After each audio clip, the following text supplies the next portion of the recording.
How's it going, ladies and bruises? I'm Bobby Sixkilla and welcome back to Divine Deception. This is my second attempt at recording this episode because for some reason my video file corrupted halfway through the chapter and I had to save because there's only one save point, and then I had to skip through the whole chapter, so I haven't seen the other half to get back to the main menu so we can do it again. So we actually have 1 and 2 here. We're doing the brawler one, this one here.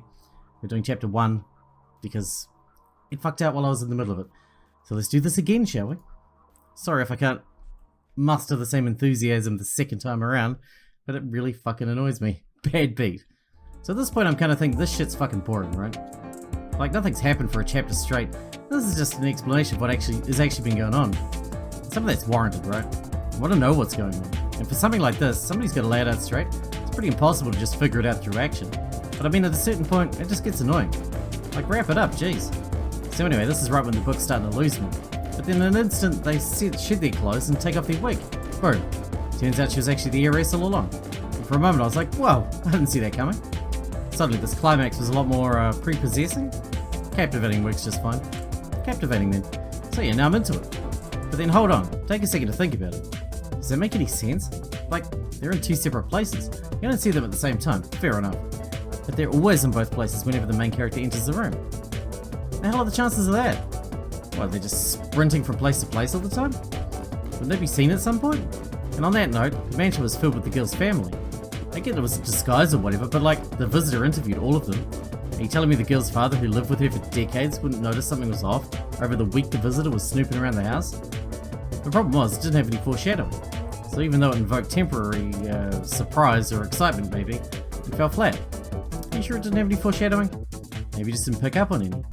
I mean, I thought back and I couldn't remember any. But even if there was foreshadowing, it doesn't really matter to me. Because my bigger question is what the twist even does. Like, narratively speaking, the author could have written the visitor character out completely and nothing would have changed. It didn't help any tricks, it didn't obscure the truth. It doesn't even play into the whole arguing sisters subplot that dominated almost all their scenes. In the end, the only function was having the visitor was to reveal that they were actually the heiress. And I don't think that's good writing. Yeah, sounds like. To be honest, it's hard to form any meaningful opinions. It's not like I read the book myself. But that didn't stop Chris from talking all about it. Not that I minded. It was not like I was going to be reading some random book anytime soon. It doesn't make for particularly interesting conversation on my part. Whatever. Didn't have it in me to tell them, so I just let Chris rant. It was something to listen to while the 2 of us made our walk through Panthea. I enjoyed spending my free time with Chris, for the most part. Whenever we both didn't have anything going on a rare occurrence, I liked hanging out with them. They were optimistic, a trait I didn't share, but one I admired. And they knew their way around the street scene of Panthea. That was useful to a relative newcomer to the city like me. We were an odd pair. Chris would describe their fashion style as fresh and hip. They'd be right in a certain decade, but not mine. As for me, I sported a simple, distinctive red hoodie. The fact that I kept it low might have suggested to the random passerby that I wanted to keep a low profile. But that idea clashed with the fact that it was a sleeveless hoodie, which showed off the lightning spiral tattoos on my arms. It was unlikely anybody would walk past us and not have some opinions one way or another. My question is, why do you read so many of these books? And why do you talk about them to me so much? Though I kept that question to myself. You stupid? To write you must first read. That's some famous writer, I'm sure. You stupid? Fuck off. I'm bad with names, okay? My point is, if I want to actually make it as a successful writer one day, I need to have a big pool of shit to draw from. And then I gotta like analyze it and junk. Figure out what works and what doesn't. And that'll actually make you a better writer? Are you serious? So I'm just not really knowledgeable about that sort of stuff. Of course it'll make me a better writer. If it didn't, I wouldn't be doing it. And you know how I know it's useful? Because I make sure of it. Every story I read, I usually learn at least one lesson, or get a good idea about something. Whenever that happens, I make sure to jot it down right here. Chris then proceeded to pull out a small green leather notebook. Where were they keeping that? Well, it's too big to be kept in a pocket. But they had that tucked inside their pants. At this point, it was full of good shit. So I assume you'll get to actually working on a book then soon. Yeah, you know, definitely soon enough. Hey, why are we talking about work now? We're not, we're talking about your hobby. Right, now's the time for relaxing. That's why I'm taking you to Smith's. It's the best place to go in Panthea if you want a good lunch on a budget. That good, huh? I hadn't been to Smith's yet. Obviously, it's top tier. I mean, it doesn't hold a candle to my pop's old cafeteria. But for the options we have now, yeah, it's my definite go-to. And it'll be yours too after today. It was at this point that I looked ahead a bit. Then I held back a sigh. I thought about things. and I could see the next couple of minutes playing out in my head. And I didn't like it. Well, who knows? I'm not a psychic or a genius or anything. Maybe I'm wrong about this. So Smith's a real cool place to hang out. Yeah, fun place, just to de-stress. I'd say so, sure. Interesting. Gotta be honest, Krish, those three up ahead don't exactly look like having a chill time. What do you mean? I pointed up ahead to what I was referring to. Outside of the restaurant, a rather ugly scene was playing out. Two large men were in an argument with an older guy, and it looked like it was going to get violent pretty soon. At first glance, I wouldn't think the older guy would be in that much trouble. He wasn't ancient or anything. I'd place him in his late 50s. And hey, looking good for late 50s. But his opposition was clearly more than he could handle. On the one hand, he had a skinny dude in a leather jacket with a crooked smile and slick black hair. With that punk's confidence, not to mention the hand he had suspiciously stuffed in his pocket. I'd bet hard money that he had a weapon on him. On the other hand, you had this larger dude in a dirty wife beater and slightly too loose pants. Hard to differentiate what was fat and what was muscle, but it was clear he had both. Most importantly, the younger pair both had the posture of an experienced brawler. So yeah, if a fight did break out, which sort of was the vibe I was getting, I'd put money on the duo any day of the week. What on earth? That's the owner of the restaurant. That's no way to treat someone. Who knows, maybe the owner started it. Krish didn't even dignify this with a response, just a bewildered look. Then they rushed over to the scene. So far on track, I begrudgingly picked up the pace to keep up with them. As I approached, I began to hear the argument, and I pretty quickly got a decent picture of the situation. You know it, I know it, it's why you're wasting our time. It's the principle of the thing. Everybody in this day and age has forgotten the power of principles. Well, I haven't. I could be the last person in this damn city with principles, and I wouldn't be in the need. Principles ain't gonna count for shit when your shop's burned down to the ground. Whoa, hey, easy. Look, man, it's a good deal. Just take it, please. I don't see anything happen to you. Something would be happening to me if I kowtowed to a bunch of no-good thugs like you. Yeah, you tell him. Krish piped in while simultaneously catching their breath. The shopkeeper looked over to them and their face morphed into a scowl. Okay, interesting. This is different to my prediction. Oh, for the love of... What's with all the troublemakers today? All of you just leave me alone. You know we can't do that. But bro, he's got a point. Wife beater pointed a meaty finger at Krish. You got no place here. Right, that's true. Official business meetings going on right now, kid. This isn't the time to come barge in like that. So get lost, will you? Official business, huh? And see any contracts around? And you need contracts to make business deals. And Krish turned to me and spoke in a hushed yet satisfied voice, like they'd just proven a point. I've also been reading some John Grisham. I sighed, knowing that things were still on track. Verbal contracts, kid. Yeah, don't talk shit. So then, what? Who are you doing business on behalf of? Let me guess. This is a duet venture? The pair looked at each other, then cracked a smile. Wow, real wise guy we got no hands here. Yeah, we're duet men. So you should know to back the fuck off. Nah, it's cause you're duet that I know I need to step in. Step in, huh? That's real interesting. Got an interesting guy. How are you supposing you're gonna step in? Like this. Krish suddenly rushed towards leather jacket, fists clenched. Unfortunately, loudly announcing your plans to attack and its drawbacks. Wife beater moved in the way and clenched his teeth. He took Krish's blow and clearly expected to be hurt. However, after a moment he realised that actually Krish's punch didn't do much damage at all. He then retaliated with a solid two-arm push right at Krish's chest, causing him to stumble backwards. As Krish floundered to regain his fighting stance, Wife beater smirked. Wife beater's smirk transformed into a full-on laughing fit. Oh man, for a second there I thought we would pick the wrong fight. That's really all you got? Oh, I'll show you all I got, dickhole. Krish then began to rush forward once again. However, they stopped when I put a hand on their shoulder. Confused, they looked at me. Just stay back. Krish had a lot of spirit. Probably a good amount of experience too. However, just speaking straight up, they didn't have a fighter's build. At first, Krish looked a bit hurt at my words. But then they ran through the very possibility of getting the shit kicked out of them right there, and realised I was right. Reluctantly, Krish walked behind me. This is very amusing to leather jacket. Am I really going to chicken out that quickly? Kind of a man tries to poke their head into something just to back out at the first sign of danger. While he was shit-talking, I closed my eyes and clenched my fists. Looks like I was a genius after all. Things had played out almost exactly like I predicted. What a pain. I really didn't like fighting. Often it resulted in me getting hurt, which was lame. It was dangerous. Again, lame. Usually things could be resolved in safer and more effective method. But this is the situation I found myself in. First up was Wife Beater. He looked pretty confident, having already landed a punch on Krish. Good. Cockiness was a poison. I watched him reel up and attack. Wife Beater took a swing right at my head. Effortlessly, I swung under the attack and then responded with a swift right kick in his gut. Okay, so this is a puzzle before, which I'd already done when I ran through it the first time when the recording corrupted, and it's not doing the puzzle this time, so Cool. I mean, my bad, but also cool. The man stumbled backwards. We can end this now. My plea fell on deaf ears as Whitebeater immediately sprung back up into action with a look of rage in his eye. Damn, this'll be annoying. Whitebeater came rushing in, looking to send his massive elbow to the side of my head. I caught the blow with relative ease. Despite the man's size, his strength was actually lacking. I need to make a show of power fast. Fights didn't last long, especially against amateurs like these. With his arm grasped in my hand, I reached over and put it to my shoulder. And with all the effort I could muster, I flipped the man over me, sending him crashing to the ground. Usually I wouldn't have the strength to lift such a massive beast. However, momentum was on my side, and as I bent down, it was more of a fall on his part than a flip. Before I could admire my handiwork, however, I caught something in the side of my eye. Leather Jacket wasn't content to let his buddy take a beating. With both his hands still in his pockets, he kicked right at my side. Luckily, I noticed the attack before it was too late and intercepted it by punching straight down at his outstretched leg. Fucker. Leather Jacket bounced back, agitated. A coward like him wasn't likely to keep a fight going after too much of a beating. But an arsehole like him was likely to surrender while he still had his pride. Leather Jacket was already preparing a counterattack. Meanwhile, I noticed that Whitebeater was already back up on my right. Shit. Both attacking, what to prioritize? Whitebeater was attempting to grab me and I couldn't let that happen. While maintaining eye contact with Leather Jacket, I took a half step back and elbowed Whitebeater right in the chest. Then I struck out forward, slamming Leather Jacket with a straight punch right in the face. As he stumbled backwards, I turned my full attention to Whitebeater. I softened him up with 3 punches to his stomach, then finished with a kick, sending him to the ground. How'd you deal with that one? The Leather Jacket? You little shit!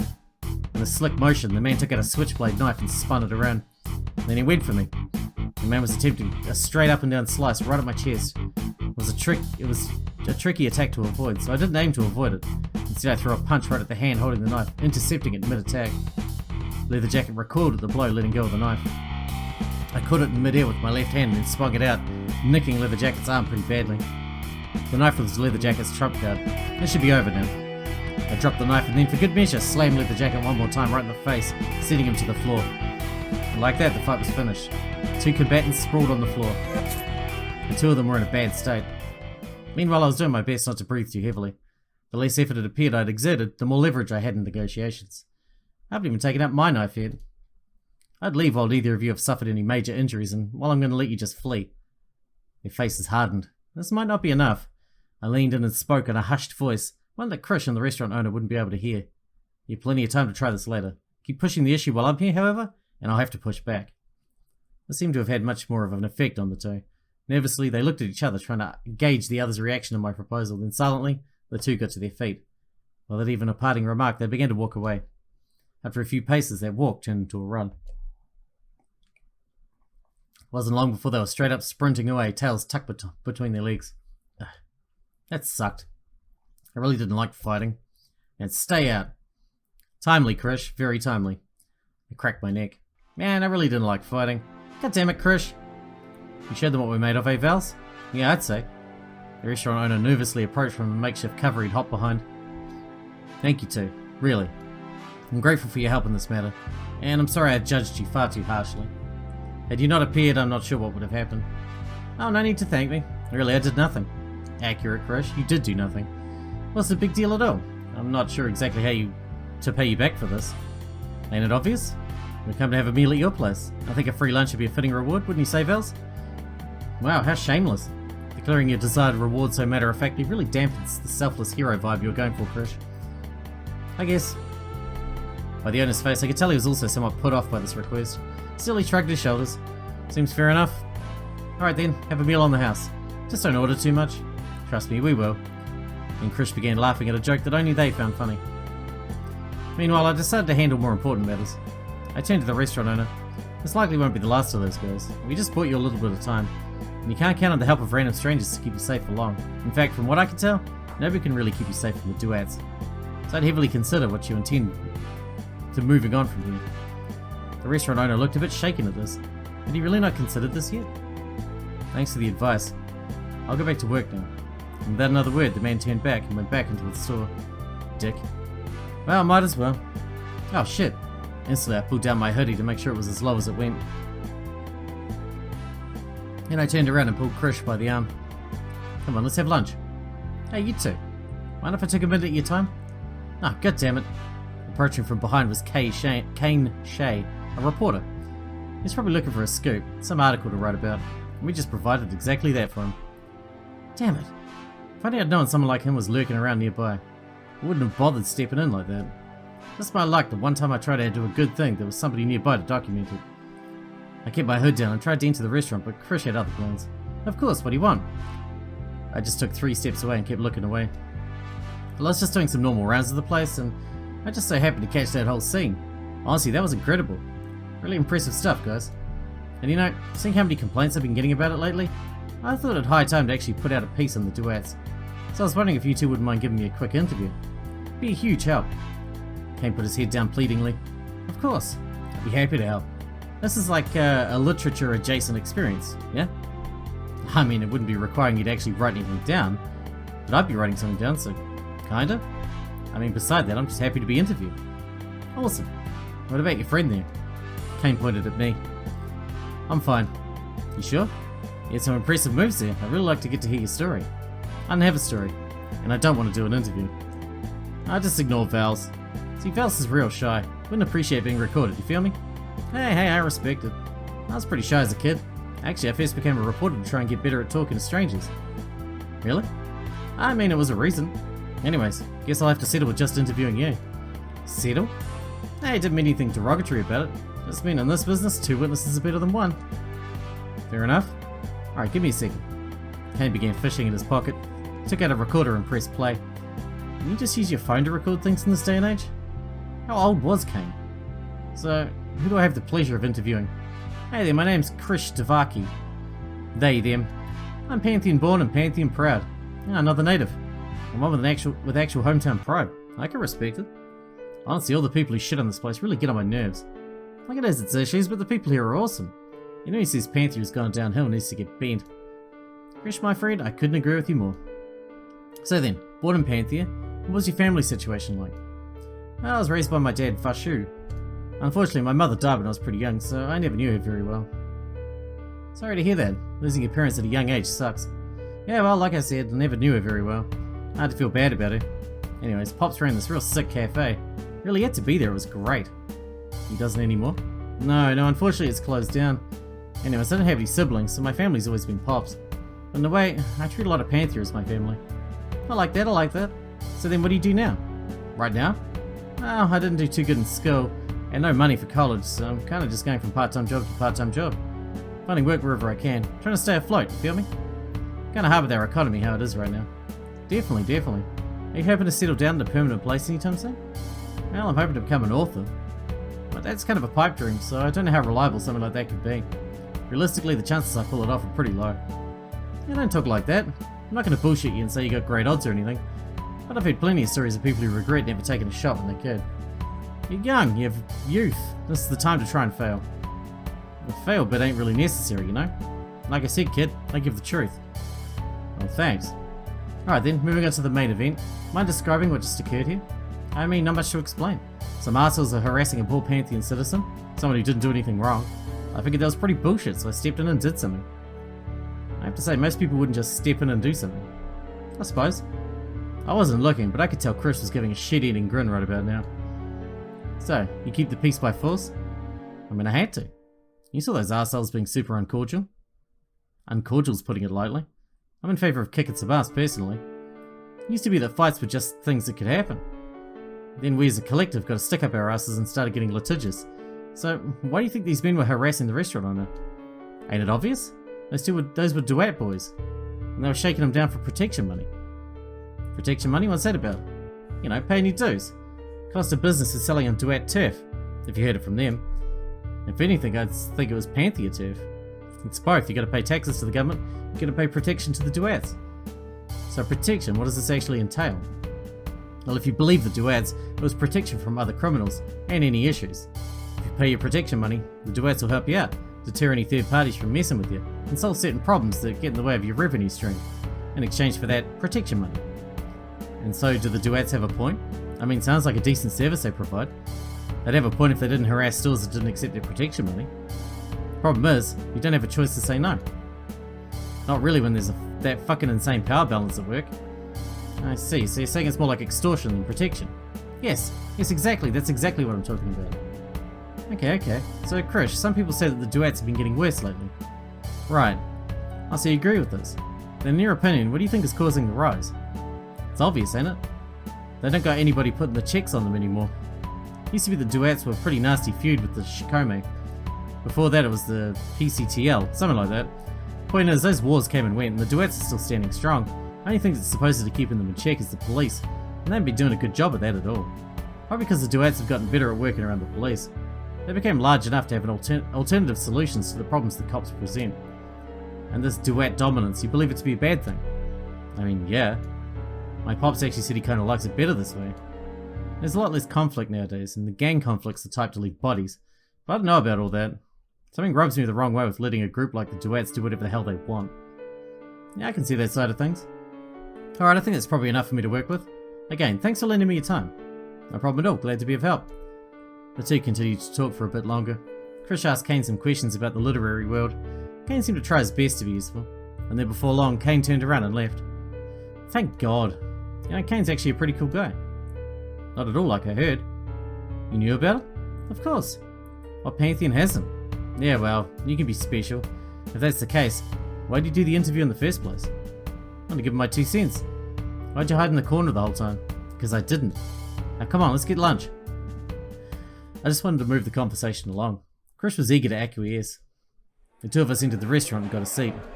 I had to admit, it was a nice ambience about the place. Sort of an old-time diner vibe.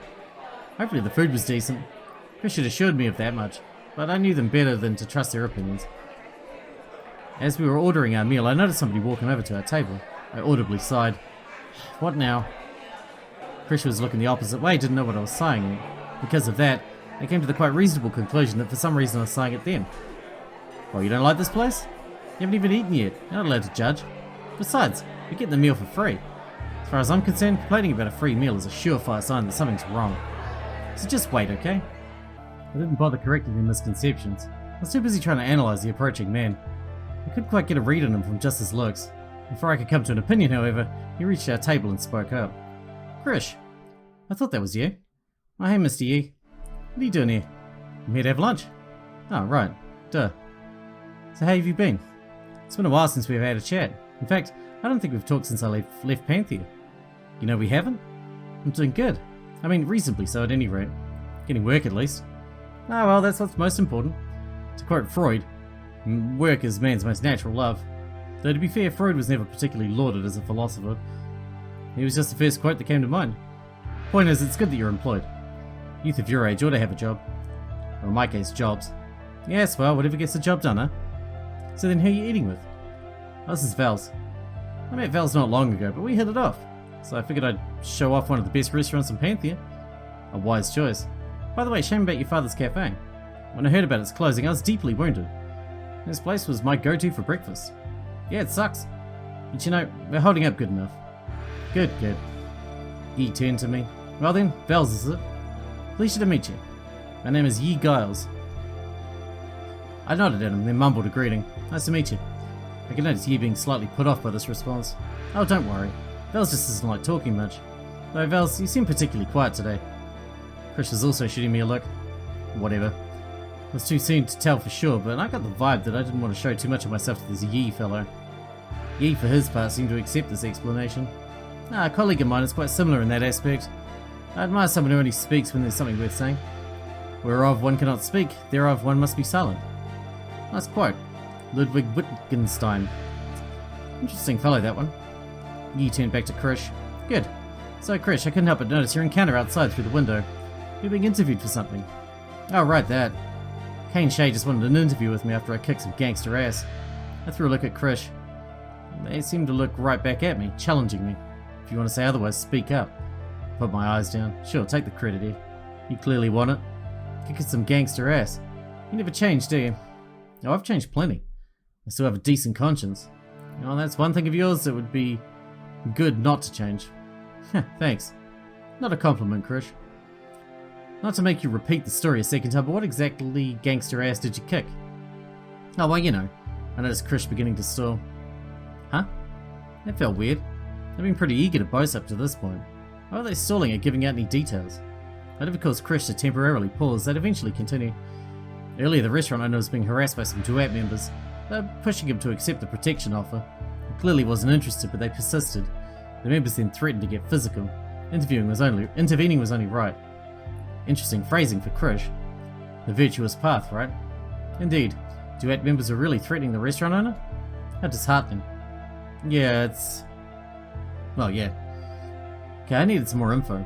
Although I had to guess what the underlying cause of awkwardness between these two might be, a strained awkwardness I had felt from the beginning of the conversation. How do you feel about the duets, Yi? Vals. What? I want to know Yi better. It's a topical question. A slight smile crossed Yi's face. My thoughts on the duets, huh? How to answer that, I wonder. The truth is the objective philosophy, but not always of philosophers. Huh? Vals, the question is a tad complicated. After all, technically speaking, I'm a member of the duets. Seriously? Krish looked down. They were clearly already aware of this. Yeah, that figures. I knew I got a vibe from this guy. As a matter of fact, at this point, I occupy a decently high position on the duet's chain of command. Though I attribute that mostly to me being one of the few with any real higher education to speak of. Organisational and mathematical skills are perhaps unsurprisingly few and far between with these people. I certainly haven't been sent on many field missions. Right, that doesn't strike me as your style, Mr. Yi. Very much not so. Though they feigned a positive tone, Krish was clearly uncomfortable speaking up on this topic. I could read between the lines. Krish knew and to some extent respected Mr. Yi before he became a duet. On a personal level, Krish likes Yi quite a lot. However, also on a personal level, Krish loathes the duets. At some point, Krish must have heard about Yi joining the duets. The inability to reconcile these two beliefs is messing with them. So before now, they were trying to steer around the topic, and I'd pushed it to the forefront. Maybe I should have thought ahead a bit more. Yi also sensed the awkward atmosphere inside. I hope to avoid this topic. It's not a particularly pleasant one. Some more silence. My position is certainly a delicate one. To answer your question, Vals, I hold quite a bit of contempt for the duets. He does? You do? Naturally. You didn't hear this from me, but their brutish methods have only increased as of late. I mean, at a certain time, the duets actually acted as a sort of defender force for the city, home to the homeless. At another time, they were simply another less legal business. The distinction between them and Olimpo seemed negligent, morally speaking. However, at the current time, they're slowly morphing into something of a noose, clasping around the city. Yeah, exactly. They're becoming really toxic. Fucking easy, Krish. Want some cards closer to the chest. I decide to interject. If that's the case, why are you still a member? At this, Yi let out a sad chuckle. Why indeed? As I mentioned, my position is quite delicate. I never really intended to join the duets in the first place. Given the circumstances of my return to Panthea, I wasn't really afforded the option. Then I performed my duties, and now that I'm in my position, simply retiring from the duets is, well, on every level it's a troubling process, but at mine, even more contentious than usual. While it'd be something of a lie to say I was stuck, it would also be something of a lie to say I wasn't. There was a genuine sadness in Yi's voice as he lamented. Certainly to some extent he was drawing from reality, but I couldn't bring myself to really trust this man. How much of what he said was actual truth, and how much was just what Krish wanted to hear? Well, if he was hoping to win sympathy from Krish, it worked. Seriously? It's fucking horrible. I believe it's rather standard. After all, it's a criminal organization. I'd have to have a word with some people if it was an easy job to leave. And it's not like I'm completely blameless in all of this. Like I said, I had circumstances returning to Panthea. Circumstances in some part of my own doing. Yeah, but still, honestly, if the duets could be hampered, I'd be in favour of it. Really? Because, like, that's not an impossibility. Oh? I know people, you know. People who've had enough of the duets. And like, I ain't exactly the strategy type who knows what to do with all these people. But I mean, if you're a duet and you're smart, surely you have some suggestions. Well, I don't know about that. Sure, I do have some ideas, but I have to think on it. No, of course. Take whatever time you need. No rush or anything. Yes, this is certainly something worth thinking about. I don't want to lie to you, Krish. I do quite prioritize my own personal safety. I'm not exactly eager to do anything that's going to get me killed. I don't want that either. Good to hear. But if there was a way that we could maybe, I don't know, bring the duets back on the right track with your help, I'd think about it. I really will.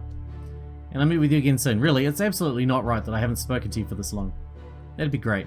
You know, whenever you want to hang out, just hit me up. Well then, I don't want to take any more of your time. I'll be on my way then. Yi turned to me. It was nice meeting you, Vals. I'll keep an eye out for you. I kept my head low. Likewise. And just like that, Yi walked out of the restaurant. And this is where we wrapped it up. We're going to wrap this one up here because we're out of time for today. And hopefully that recording worked and I won't have to do it a third time because I don't know if I could handle that. Hope you guys enjoyed it. Thanks for watching. Thanks for hanging out with me and I'll see you in the next one.